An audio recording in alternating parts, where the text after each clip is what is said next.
Didik TV KPM.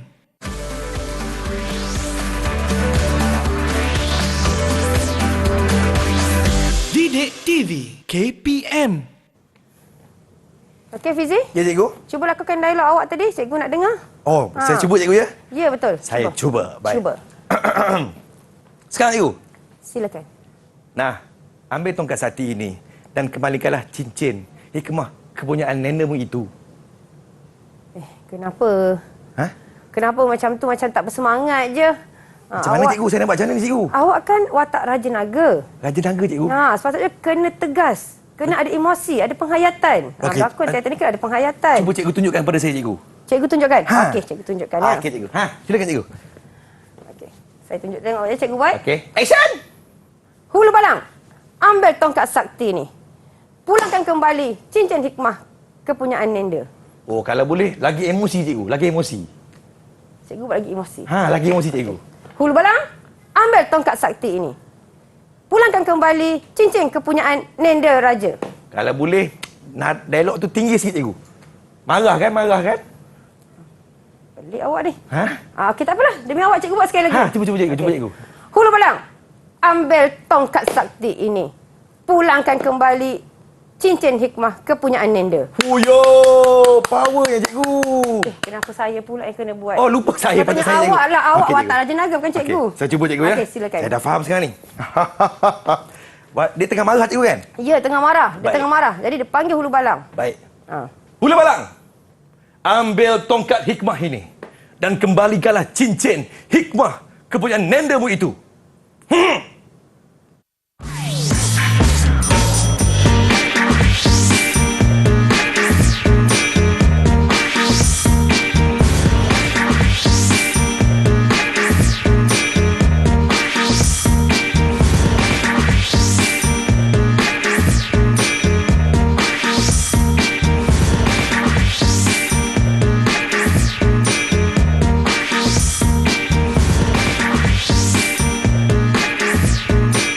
Assalamualaikum, salam sejahtera. Terima kasih kepada anda yang sedang menonton Didik TV KPM bersama dengan saya Fizi pada hari ini. Semua okey ke?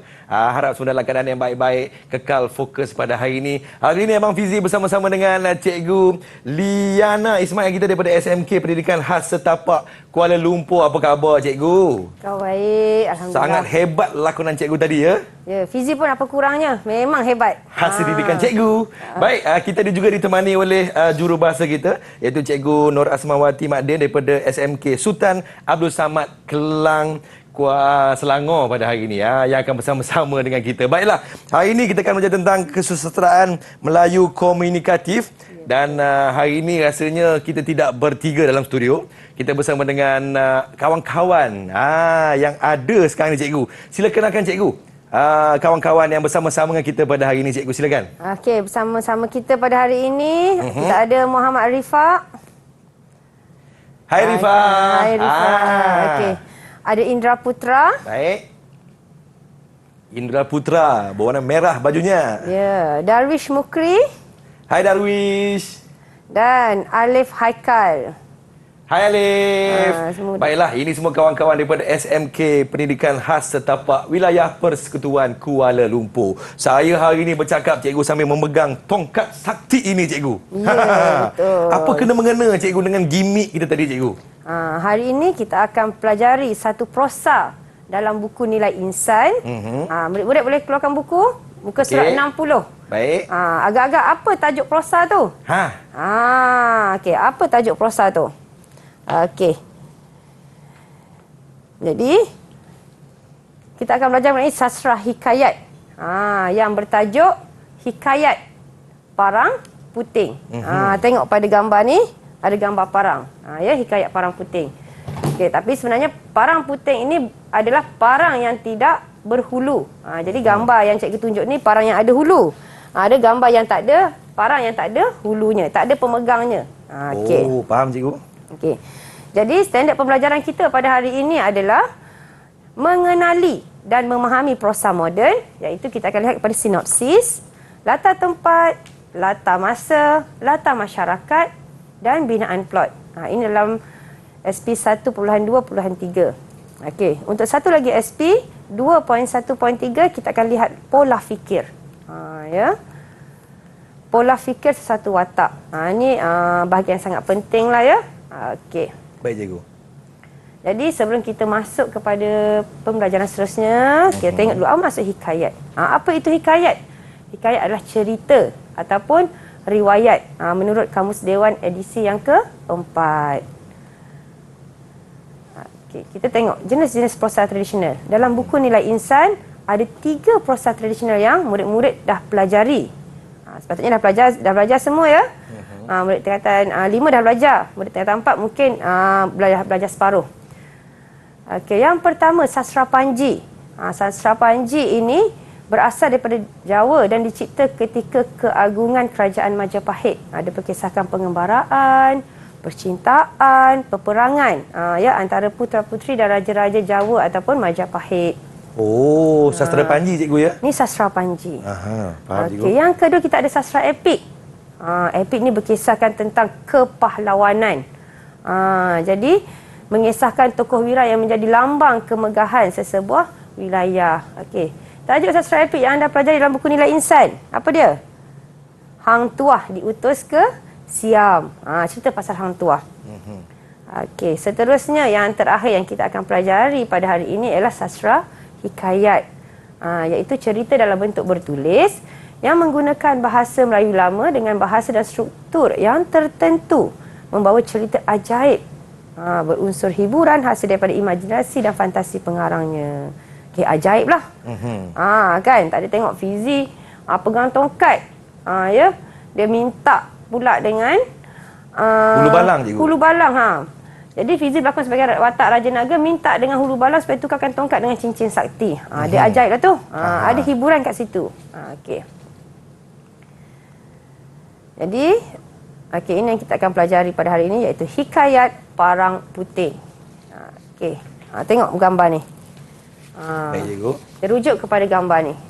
Okey, gambar ni menceritakan apa yang akan kita pelajari pada hari ini. Ya. Ada gambar apa kat sini? Fizi nampak gambar apa? Saya nampak ada seorang budak cikgu. Ya betul. Yang memegang parang. Lepas tu dia sedang menunggang seekor naga cikgu. Ada pula burung helang kat tepi dia cikgu. Ya. Kemudian ada apa lagi kat atas bahu dia? Saya rasa itu macam tikus cikgu. Betul ke cikgu? Betul, bagus. Ini adalah sebenarnya cerita yang kita akan pelajari pada hari ini. Dia berkisahkan tentang seorang budak miskin yang berkawan dengan ular naga, anak helang dan anak tikus. Jadi pada satu hari ini ular naga ini dia telah keluar daripada rumah budak miskin. Jadi budak miskin merasa sedih dan dia pergi mencari ular naga tersebut ke dalam sebuah hutan yang sangat besar.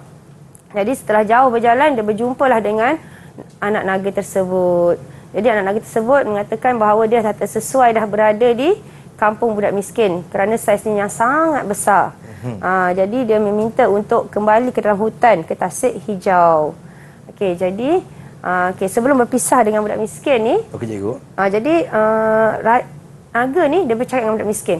Mintalah kepada nendaku cincin hikmah yang berada dalam mulutnya. Jadi naga ni ada nenek cikgu ya? Ya, ada nenek. Jadi nenek dia ni hantar dia ke dunia untuk dia beri kari. Kan? Dia hantar ke dunia untuk dia beri kari. Jadi bila dia datang ke dunia ni dia berjumpa dengan budak miskin. Jadi budak miskin dah jaga dia. Jadi dia suruh minta cincin hikmah ni sebagai balasan. Balasan sebab budak miskin ni jaga anak naga ni sampai besar. Jadi Bernenda ni menyerahkan cincin tu pada budak miskin. Mak naga ni rasa marah. Ratu naga tu marah. Kenapa mak naga tu nak marah cikgu? Sebabnya dia kata jika cincin itu keluar daripada mulut nendamu, hilanglah kesaktiannya. Jadi mak naga tadi suruh tukarkanlah semula. Ya, cincin itu dengan tongkat tadi tu. Jadi adalah konflik di situ. Konflik nak tukar ya. Nak tukar cincin dengan tongkat. Tongkat yang saya pegang tadi cikgu? Ya, tongkat yang saya pegang tadi. Lepas tu nanti ada lagi. ada kaitannya pula dengan parang. Jadi kita akan pelajari pada slot seterusnya. Baiklah, nantikan. Kita rehat seketika. Kita kembali selepas ini. Teruskan menonton Didik TV KPM.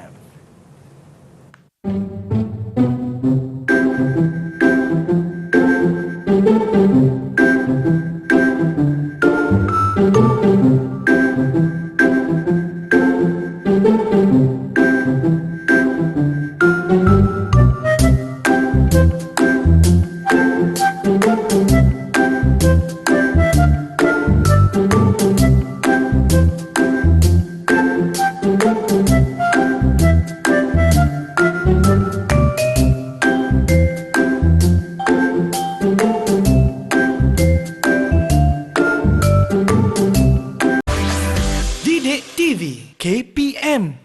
Terima kasih kepada semua yang sedang menonton Didik TV KPM. Masih lagi bersama dengan Abang Fizi. Hari ini Abang Fizi ditemani oleh Cikgu Liana kita. Kita akan belajar tentang kesusasteraan Melayu komunikatif tingkatan 5 pada hari ini. Tentang hikayat Parang Puting. Cikgu Liana, silakan Cikgu Liana. Okay, baiklah murid-murid, kita teruskan pembelajaran dengan latar. Okey, rasanya murid-murid semua dah tahu latar terbagi pada 3, iaitu latar masa, latar tempat dan latar masyarakat. Ingat ya, 3 latar ni sangat penting. Okey, latar masa, tempoh berlakunya sesuatu peristiwa yang digambarkan dalam cerita. Mesti ada peristiwa dalam masa tersebut. Ya. Latar tempat, tempat berlakunya peristiwa dalam cerita. Di tempat tersebut juga berlakunya peristiwa yang boleh kita nampak di situ. Okey, yang terakhir sekali latar masyarakat. Keadaan masyarakat di tempat cerita berlaku. Gambaran ini termasuklah agama, kepercayaan dan pekerjaan masyarakat di situ. Okey, jadi untuk memahami lagi ya mengenai latar-latar ni, kita pergi kepada contoh-contoh yang biasa ditanya dalam soalan. Ya, contoh soalan yang biasa ditanyalah. Okey, kita pergi satu-satu dulu. Contoh latar masa. Okey, cikgu baca dulu. Mula cikgu baca. Nanti ketika seterusnya nanti kita minta bantuan sama ada Abang Fizi ataupun murid-murid yang baca. Boleh cikgu. Cikgu suruh ke cikgu? Kami okey. Baik cikgu, silakan. Seketika duduk berkata-kata, maka hari pun malamlah hari siang. Maka dari pagi-pagi hari, maka budak miskin itu pergilah menuju kampung Syah Bandar. Setelah ia sampai ke rumah Syah Bandar itu, maka Syah Bandar itu pun keluarlah dari balai duduk menanti budak miskin itu. Seketika ia duduk itu, maka budak miskin itu pun tibalah. Ya, nampak ayat dia memang agak berbunga-bunga ya di situ. Ini adalah sebab dia hikayat. Ya, hikayat dia menggunakan bahasa Melayu lama. Baik, okey, jadi ini adalah soalan respon terhad yang mana diberi petikan. Petikan telah diberi. Okey. Minta maaf. Okey, jadi kita tengok soalan dia. Berikan satu latar masa beserta contoh yang terdapat dalam petikan prosa tradisional tersebut. Okey, jadi berdasarkan soalan ini adalah soalan respon terhad. Okey, jadi murid-murid kena jawab berdasarkan petikan yang diberi sahaja. Okey. Jadi kalau lihat di sini, latar masa yang dapat kita lihat kat sini ialah pagi-pagi. Okey. Beserta contoh. Contoh ni murid kena sertakan peristiwa yang berlaku ketika waktu pagi tersebut. Ya. Jadi apa peristiwa dia? Budak miskin itu pergi menuju ke kampung Syah Bandar. Okey, kita tengok betul tak? Okey. Okey, betul. Jadi latar masa yang terdapat dalam petikan prosa di atas ialah pada waktu pagi. Contohnya, salin semula je daripada petikan. Murid-murid tak perlu gunakan ayat sendiri. Okey. Jadi kita pergi pada soalan yang kedua. Contoh ya untuk latar tempat. Sebelum murid-murid buat sendiri. Baik, cikgu. Okay, kita pergi. Jadi kita nak minta bantuanlah daripada murid-murid untuk baca boleh. Siapa suka rela nak baca soalan ni? Siapa nak baca? Okey, Rifa. Baik, kita mulakan dengan Rifa. Silakan Rifa. Sila baca petikan yang ditulis di situ. Setelah sudah pun, maka anaknya pun naiklah ke atas belakang anak ular naganya itu, dan anak helang itu melayang di atas kepalanya, dan anak tikus itu mengiringkan dari belakangnya. Maka lalu berjalanlah ia menuju kampung Syah Bandar itu. Setelah sampai, dilihatnya orang di dalam kampung itu terlalu banyak duduk menanti hendak melihat ular naga itu. Maka budak miskin itu pun duduklah di atas anak ular naga itu bersama-sama dengan anak helang dan anak tikus itu. Maka Syahbandar pun keluarlah dengan segala anak isterinya melihat kelakuan budak itu. Semuanya hairanlah akan perintahnya budak itu. Bagaimana dengan bacaan daripada kita punya sahabat kita ni, Rifa, cikgu? Okey, terima kasih Rifa kerana bacakan petikan untuk cikgu. Baik. Okey, jadi terlihat pada soalannya, berikan satu latar tempat berserta contoh yang terdapat dalam petikan prosa tradisional tersebut. Okey, jadi kita tengok ya. Dia minta satu. Sebenarnya sini ada banyak. Okey, kita tengok apa cadangan jawapan yang diberi. Latar tempat yang terdapat dalam petikan prosa di atas ialah belakang anak ular naga. Contoh dalam petikan, cikgu kata-kata salin je dalam petikan, maka anaknya pun naiklah ke atas belakang anak ular naganya itu dan anak helang itu melayanglah di atas kepalanya dan anak tikus itu mengiringkan dari belakangnya. Okey, itulah satu contoh latar tempat yang terdapat dalam petikan prosa ini. Okey, selain daripada belakang anak ular naga, ada lagi sebenarnya tempat yang menunjukkan peristiwa dalam petikan ini. Okey, Abang Fizi nak cuba mana lagi? Peristiwa, cikgu, ya? Tempat yang ada peristiwa. Jadi maka menuju ke kampung Syahbandar, cikgu. Okey. Siapa yang menuju ke kampung Syahbandar? Budak miskin, anak ular naga dan kawan-kawannya, anak helang dan anak tikus. Okey, ada lagi dalam kampung. Ini tempat dia, dalam kampung. Di mana orang kampung duduk menantikan budak miskin itu datang bersama rakan-rakannya. Okey, kita pergi pada latar yang seterusnya, iaitu latar masyarakat. Jadi kita nak minta bantuan jugalah siapa nak baca daripada ni? murid-murid yang berada dalam Google Meet. Okey, siapa sukarela nak baca? Silakan. Adik-adikku, siapa nak baca ni? Okey, abang pilihlah Indra Putra. Baik, Indra Putra. Boleh ke baca?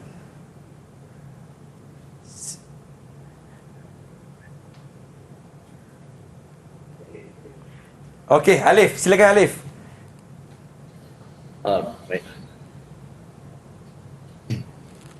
Setelah Raja Naga itu mendengar kata anak miskin itu, maka datanglah belas dalam hatinya akan budak itu.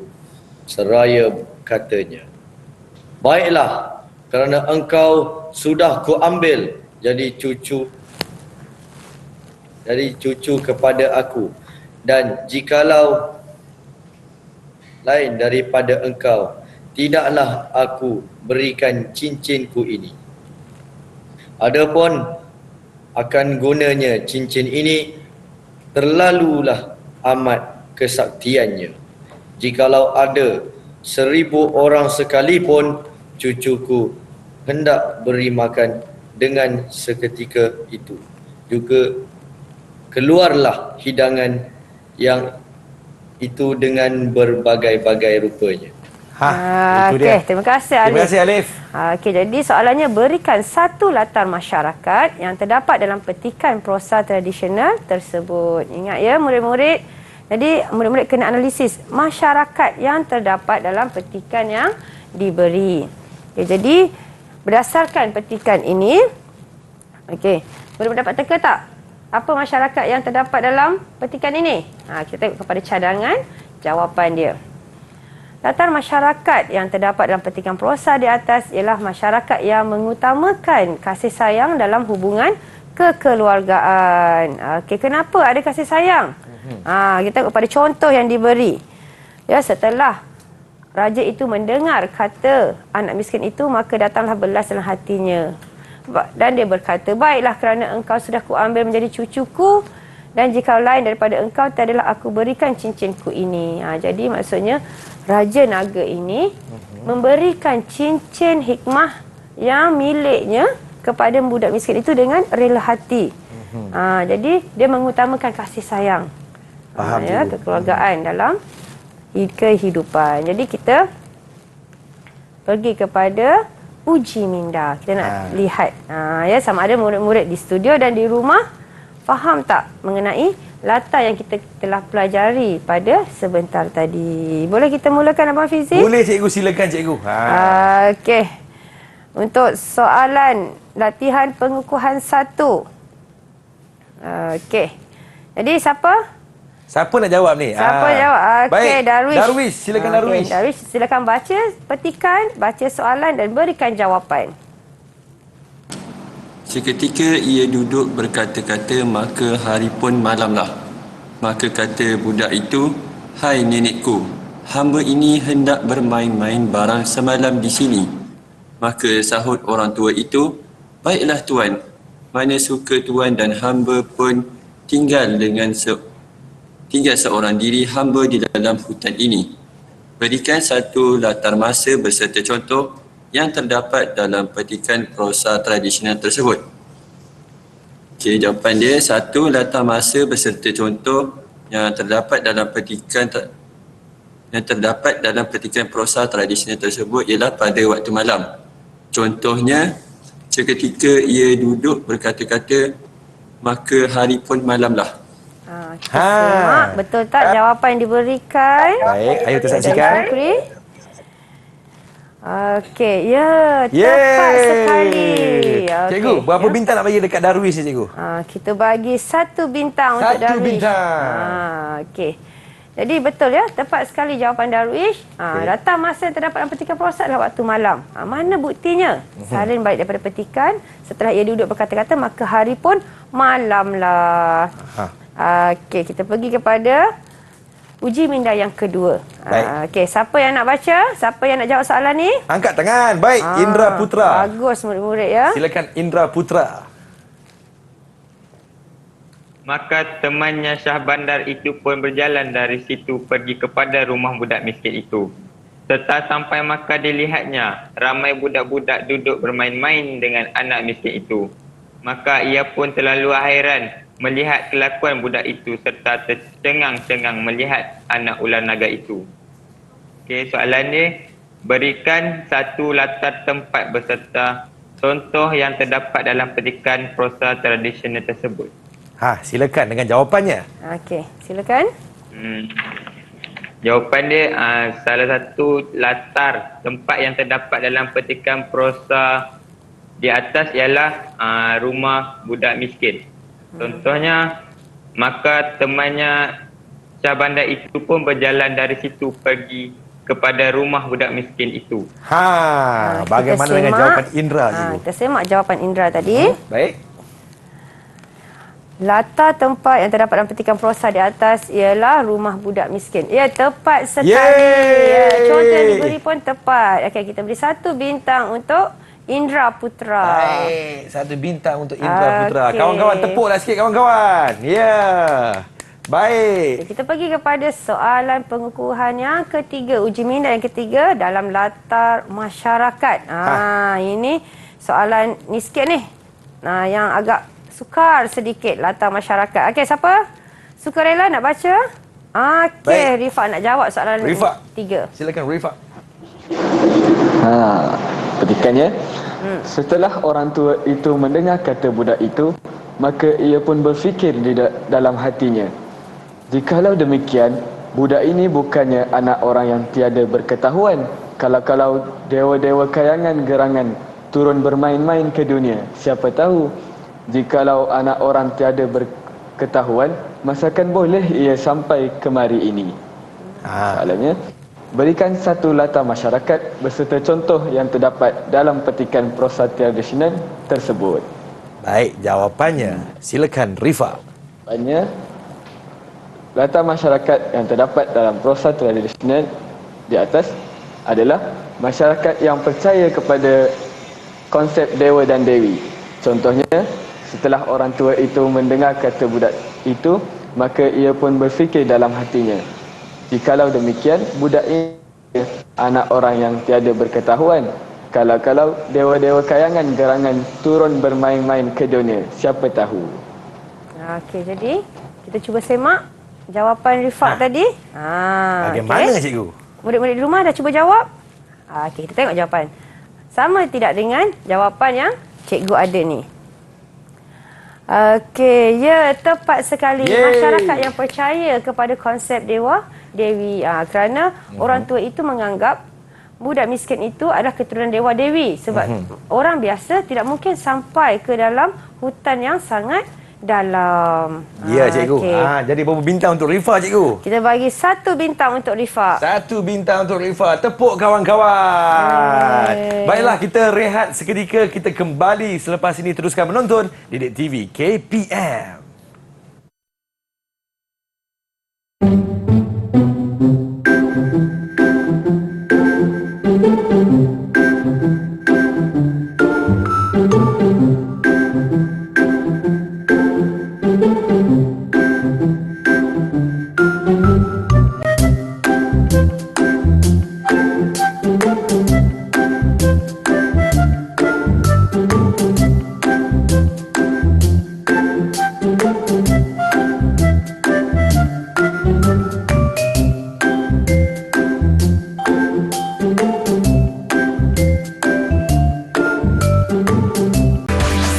Didik TV KPM. Terima kasih kepada semua yang sedang menonton Didik TV KPM yang masih lagi fokus. Kita harapkan semuanya bersemangat macam Abang Fizi di studio, ditemani oleh Cikgu Liana. Hari ini kita belajar tentang kesusasteraan Melayu tingkatan 5 Hikayat Parang Puting. Baiklah cikgu, kita teruskan dengan pembelajaran kita pada hari ini. Silakan Cikgu Liana. Baiklah murid-murid. Okey, murid di studio, murid di rumah. Kita teruskan pembelajaran dengan melihat aspek binaan plot. Okey. Jadi apa itu binaan plot?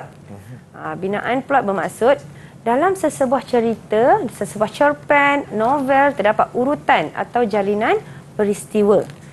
Urutan dalam sesebuah cerita ini dipanggil sebagai plot. Okey. Jadi cikgu nak ujilah murid-murid. Kan? Dah belajar semua? Okey, murid di rumah, ada berapa binaan plot? Ada berapa kawan-kawan? Ada berapa elemen dalam binaan plot? Okey. Murid di studio nak jawab, di dalam Google Meet nak jawab. Okey, Indra. Ada berapa elemen binaan plot? Binaan plot terbagi kepada 5, cikgu. 5, cikgu. 5, betul ke? Okey. Ya, betul. Betul. Ada bintang ke cikgu untuk Indra? Kita bagi ekstra bintang tambahan. Ya. Okey, binaan plot terbagi kepada 5. Ada 5 binaan plot. Maaf. Okey. Yang pertama permulaan. Okey, permulaan dia menceritakan tentang latar belakang suasana yang wujud pada awal cerita. Bila murid tengok cerita, pada mula-mula dia tak terus masuk kepada yang suspens, yang kejutan. Dia memperkenalkan dulu. Cerita latar belakang dulu. Okey. Seterusnya perkembangan. Daripada permulaan pergi pada perkembangan, iaitu perjalanan cerita yang semakin berkembang dan wujudnya watak-watak lain. Okey. Seterusnya perumitan. Pada ketika ini ada wujud masalah yang dihadapi oleh watak dalam cerita. Ada masalah-masalah yang dihadapi oleh watak-watak tersebut. Dan yang keempat, puncak. Dalam plot ini, dalam elemen ini, elemen puncak yang keempat ini, masalah yang wujud tadi berjaya diselesaikan. Dan yang terakhir, yang kelima adalah peleraian, di mana pengakhiran cerita sama ada diakhiri dengan cerita gembira ataupun cerita duka. Faham, jadi cikgu. kita nak tengok bagaimana binaan plot dalam Hikayat Parang Puting. Macam mana ceritanya? Berakhir dengan kegembiraan ke? Berakhir dengan kedukaan? Tadi kita dah cerita sikit di awal tadi. Jadi kita nak sambung seterusnya di sini. Baik cikgu, silakan cikgu. Okey, ini adalah binaan plot. Binaan plot ini dia bermula daripada permulaan, dia naik kepada perkembangan, dia pergi kepada perumitan yang akhir sekali puncak di mana konflik berjaya diselesaikan di sini. Okey, dan peleraian. Di sini sama ada dia gembira ataupun duka. Budak-budak kena ingat dia bentuk segitiga ni. Bentuk segitiga. Daripada bawah naik ke atas dan turun ke bawah semula. Okey, boleh faham semua? Faham cikgu. Okey, Abang Fizi faham? Faham cikgu. Okey, jadi faham kita nak uji. Baik, Abang cikgu. Fizi di Silakan, sini. cikgu. Kita tutup slide ni. Jangan bagi Abang Fizi tengok. Boleh. Dia ingat tak balik? Okey. Okey, ini cikgu dah tampalkan gambar-gambar. Ya, gambar-gambar yang apa yang akan berlaku dalam cerita Hikayat Parang Puting. Baik, cikgu. Okey, tadi cikgu dah ceritakan binaan plot ini dia bentuk segi 3. Okey, dia bermula dengan apa tadi? Dia bermula dengan permulaan, cikgu. Permulaan. Ya, betul. Ya. Dia bermula Nampak dengan tak? Abang Fizi pun fokus tak? permulaan. Baik. Ya. Permulaan cerita di mana dihikayatkan bahawa budak miskin ini mempunyai haiwan peliharaan iaitu ular naga, anak tikus dan burung elang. Ya. Jadi itu permulaan cerita. Bagaimana dengan seterusnya? Selepas permulaan ada apa Abang Fizi? Perkembangan, cikgu. Okey, perkembangan. Okey. Tampal kat sini perkembangan. Baik, cikgu. Okey, ingat yang mudah-mudahan lepas permulaan ada perkembangan. Perkembangannya apabila Syah Bandar dia mengetahui ada budak miskin yang mempunyai haiwan peliharaan yang sangat ajaib. Dia tak pernah lagi ada di kampung tersebut, di daerah tersebut. Ya, budak berkawan dengan ular naga. Jadi dalam perkembangan cerita ini Syah Bandar meminta kawannya pergi ke rumah budak miskin dan menjemput budak miskin itu datang ke rumahnya. Dan pada keesokan harinya budak miskin pergilah ke kampung Syah Bandar bawa bersama-sama dengan ular naga, anak helang dan anak tikus. Yang mana semua yang di kampung Syah Bandar tu rasa macam wow, ajaibnya. Kan? Jadi cerita itu sampailah kepada pengetahuan raja. Raja pun nak tengok juga. Jadi dia pergi mengutuskan hambanya supaya berjumpa dengan Syah Bandar. Dia menyuruh Syah Bandar bawa budak miskin itu ke istana raja. Jadi budak miskin itu pun pergilah ke istana raja bersama-sama dengan Syah Bandar. Menunjukkan kehebatannya bermain dengan anak ular naga. Yang mana akhirnya raja telah menghadiahkan. Dapat hadiah pergi jumpa raja dapat hadiah. Hadiah apa? 2 hamba sahaya. Dan pelbagai lagi barang-barangan lain seperti makanan, beras dan sebagainya. Jadi itu perkembangan cerita. Kita pergi kepada seterusnya. Lepas perkembangan ada apa? Ada perumitan, cikgu. Okey. Apa yang dimaksudkan dengan perumitan? Dia merumitkan cerita. Dia merumitkan cerita. Dekat sini ada terjadi orang kata konflik. Ataupun masalah. Ini yang menyeronokkan lagi cerita ni. Jadi bila pembaca baca cerita tersebut, jadi pembaca akan tertanya-tanya. Kan sama ada masalah itu berjaya diselesaikan atau tidak. Jadi yang mana perumitan yang berlaku di sini? Di mana pada suatu hari anak ular naga ini pergi meninggalkan budak miskin. Kenapa ditinggalkan budak miskin? Sebab dia dah besar sangat ya. Saiznya yang besar itu tak sesuai lagi untuk berendam dalam sungai di kampung budak miskin. Jadi dia mengambil keputusan untuk pulang ke Tasik Hijau. Okey. Jadi apa masalahnya? Masalahnya bila budak miskin tu bangun pagi tengok kawan dia dah hilang, dia rasa sedih. Dia pun pergilah mencari budak miskin itu ke dalam hutan rimba dengan menjejak bekas yang ditinggalkan oleh anak naga tadi. Okey, jadi dia masuk ke dalam hutan tu, dia jumpa dengan anak naga. Lepas tu anak naga kata, okey, jumpalah dengan nendaku. Kau mohonlah cincin sakti, cincin hikmah yang berada dalam mulutnya sebagai tukaran menjaga aku. Jadi nenek naga pun bersetujulah untuk memberikan cincin itu tadi. Tadi Abang Fizi lakukan tadi tu. Tapi apabila diketahui oleh bonda raja, bonda raja pun rasa marah. Bonda Raja Naga rasa marah. Ya, kenapa? Sebab bila cincin itu keluar daripada mulut nenek dia tu, hilanglah kesaktiannya. Jadi Ratu Naga meminta, bonda naga itu meminta supaya ditukarkan cincin dengan tongkat. Dia minta hulu balang tadi pergi tukarkan cincin tu dengan tongkat. Jadi ada berlakulah kat sini perumitan di sini di mana apabila hulu balang naga ini pergi jumpa dengan budak miskin. Okey. Dia tak tahu budak miskin itu adalah orang yang dicarinya. Sebab rupa paras budak miskin ini tidak seperti orang kampung. Dia sangat elok mukanya. Jadi dia pun berceritalah kepada budak miskin itu tugas yang diberikan oleh Ratu Naga tadi. Jadi budak miskin itu pun mulalah berfikir, alangkah baiknya kalau dapat dua-dua barang tersebut.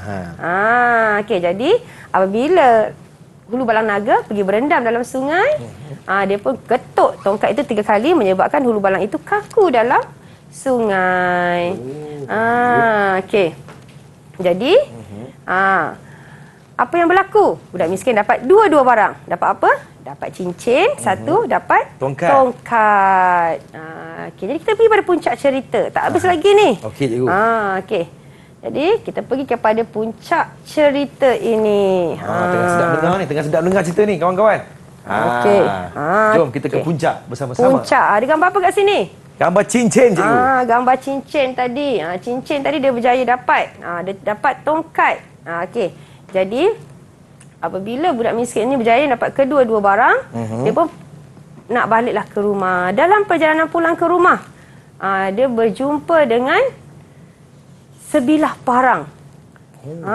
Sebilah parang dalam hutan yang boleh memotong dengan sendiri, tanpa ada orang pegang.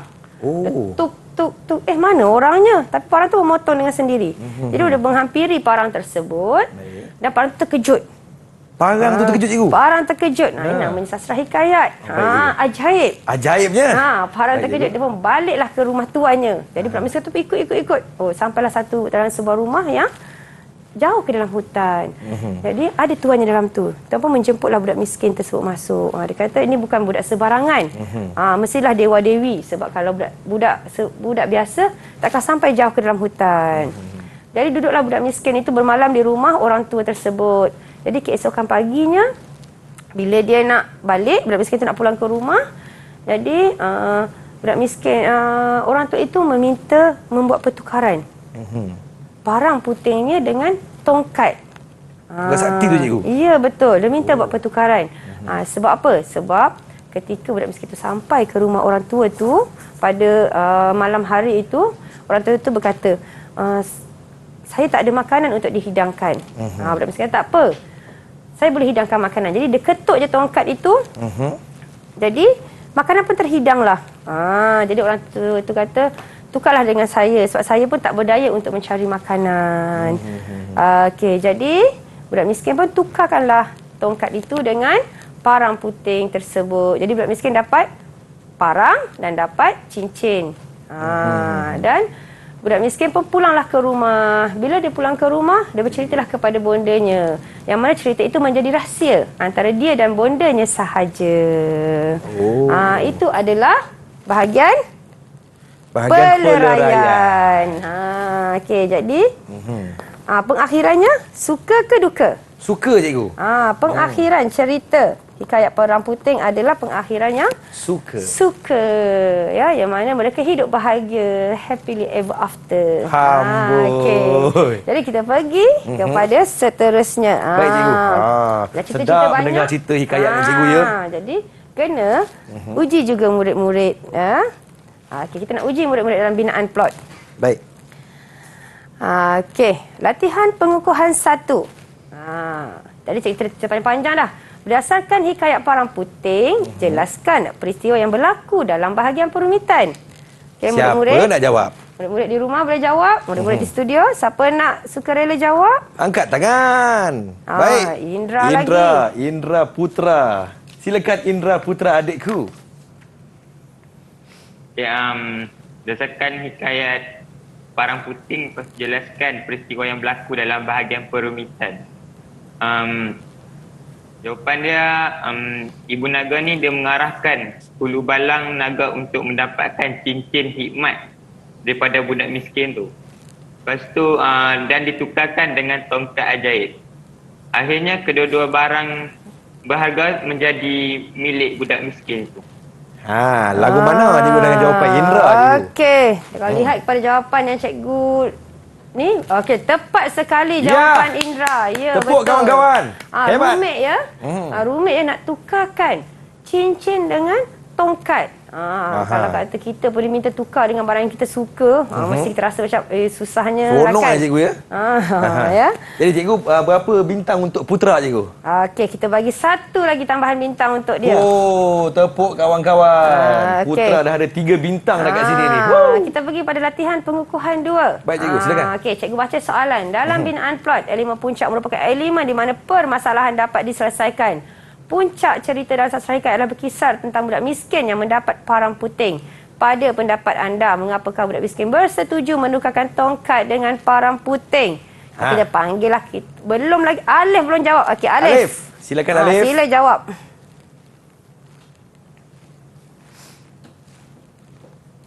Okey.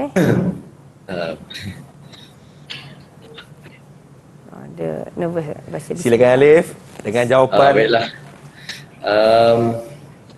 Nenek tua tidak perlu bersusah payah untuk bekerja lagi kerana tongkat sakti boleh mengeluarkan nasi sehidang jika digertakkannya. Okey. Itu saja jawapan awak. Ada jawapan lain? Okey. Itu je kot. Itu je. Baik. Okey. Itu jawapan Kita semak jawapan Alif. Okey, ya betul. Nenek tua tak perlu bersusah payah ya untuk bekerja lagi. Sebab sebelum dia ada parang puting. Jadi boleh tukar dengan tongkat. Dia gertak je tongkat tu, terus keluar makanan sehidang. Selain itu, budak miskin ini mempunyai cincin hikmat yang boleh mengeluarkan hidangan yang pelbagai sehingga 1000 orang banyaknya. Dengan cara dicitanya saja. Jadi, bila dia minta aja, cincin tu boleh keluarkan makanan yang pelbagai. Apa-apa cikgu? Apa-apa saja. Boleh menghidang sampai 1000 orang. Okey.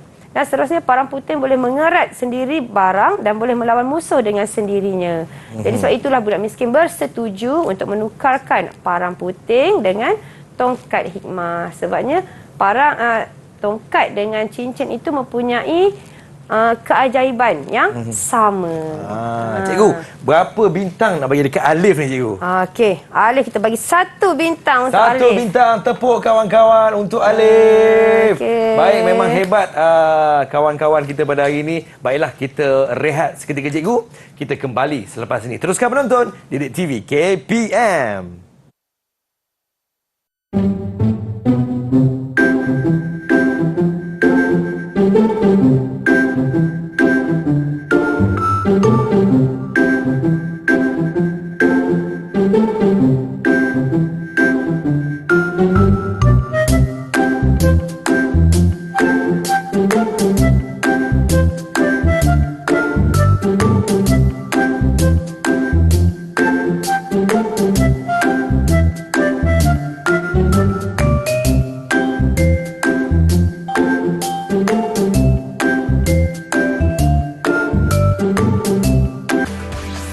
Didik TV KPM.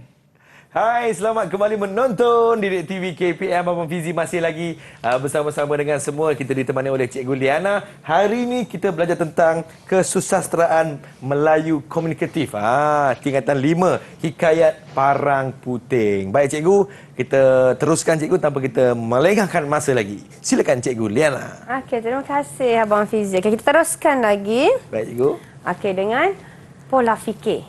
Apa itu pola fikir? Murid-murid kena arif ya.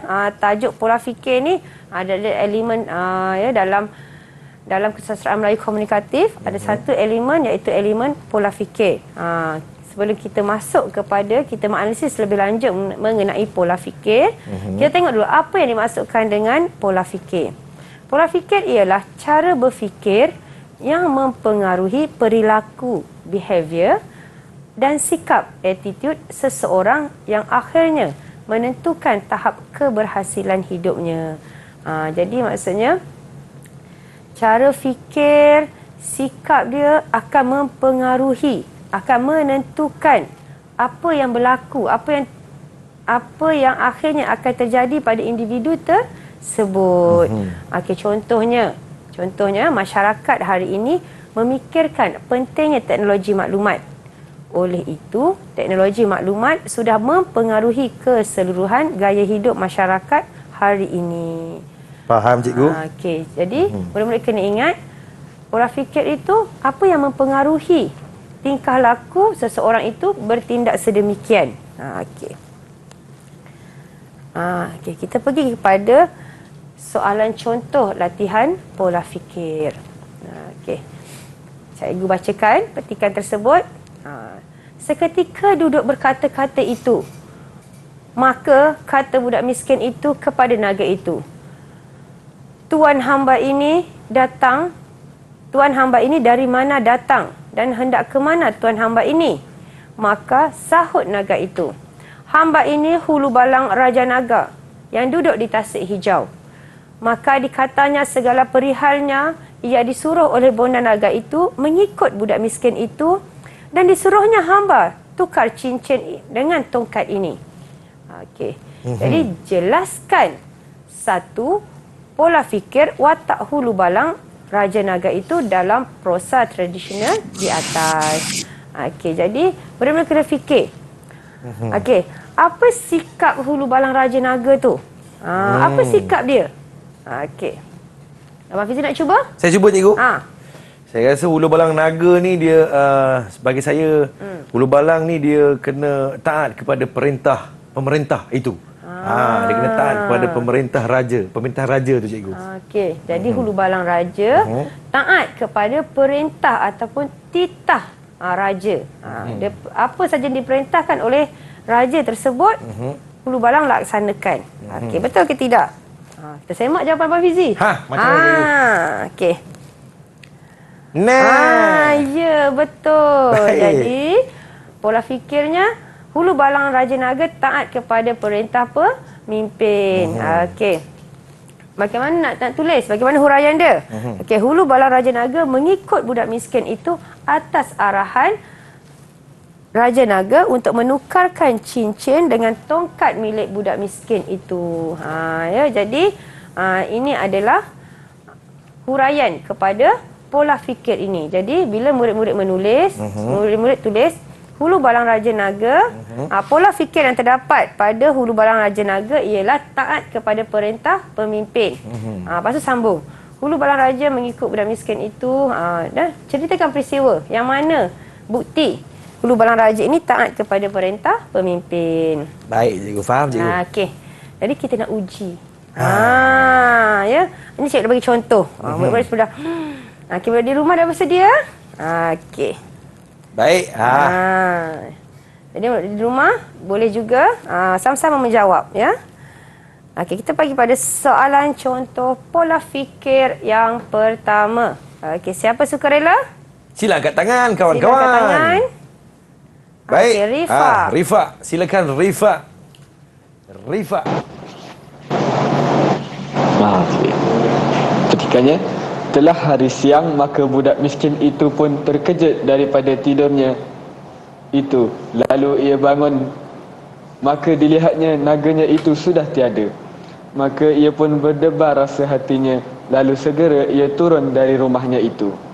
Maka diturutnya bekas naga itu segera serta dengan anak helang dan anak tikus itu pun bersama-sama dengan budak itu berjalan mengikut bekas naga itu. Lalulah ke tengah rimba yang besar.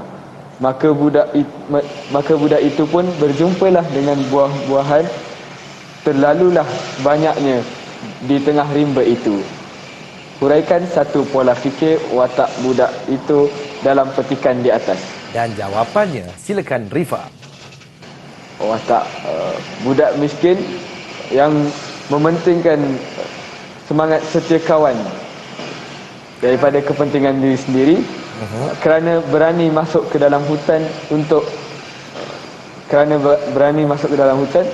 mencari anak ular naga itu. Jadi boleh kita semak jawapan murid-murid? Murid-murid dah bersedia dengan jawapan? Silakan cikgu. Okey, jika murid di rumah dah bersedia dengan jawapan, kita semak pada jawapan ni.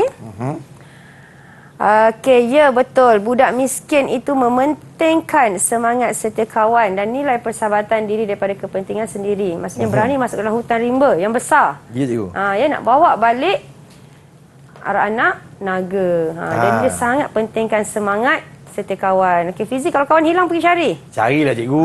Kita kena cari kawan kita sebab kita mementingkan semangat setia kawan. Okey, Kita cikgu. pergi pada test seterusnya boleh? Berapa bintang cikgu untuk Rifat cikgu? Okey, lupa pula bintang untuk Rifat. Kita bagi 1 bintang untuk Ya. Rifat. 2 bintang untuk Rifat. Cantik. Okey. Baik, Kita cikgu. pergi.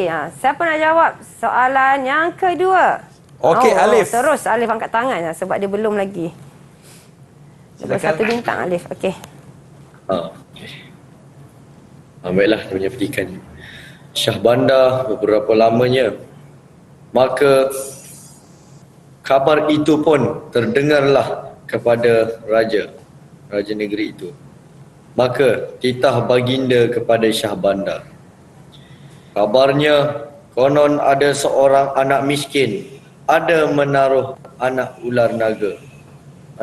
Suruhlah ia bawa kemari. Kita hendak melihatnya. Maka sembah Syahbandar. Baiklah tuan. Esok harilah Patih bawa budak miskin itu menghadap Duli Shah Alam, tuan. Dia punya soalan dia, berikan satu pola fikir watak Syahbandar dalam petikan di atas. Baik, jawapannya silakan. Alif. Watak Syahbandar mempunyai sifat taat dan patuh kepada arahan dan titah pemerintah ataupun raja. Kerana patuh kepada arahan raja supaya membawa budak miskin ke istana. Bagaimana dengan jawapan Alif cikgu? Okey, jadi mari kita sama-sama semak. Murid-murid di rumah dah ada jawapan belum? Kita semak sama-sama. Okey, tepat sekali jawapan Alif. Jadi Syahbandar ini pola fikirnya mempunyai sifat taat dan patuh kepada arahan dan titah pemerintah. Yang mana dia patuh kepada arahan raja supaya bawa budak miskin itu ke istana. Okey, jadi berapa bintang cikgu untuk Alif? untuk Alif kita bagi 1 bintang. 1 bintang. Tepuk kawan-kawan. Itu tepuk. dia. Baik cikgu, kita dah sampai di hujung-hujung ni cikgu. Antara rumusan apa yang kita pelajari pada hari ini cikgu. Silakan cikgu Liana.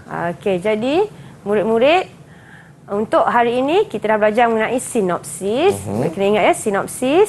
Kita lihat latar tempat, latar masa, latar masyarakat, dan kita juga dah lihat binaan plot. Jadi murid-murid kena baca keseluruhan teks supaya lebih faham apa sahaja soalan yang dikeluarkan, sama ada soalan respon terhad ataupun soalan respon terbuka, murid-murid boleh jawab dengan baik.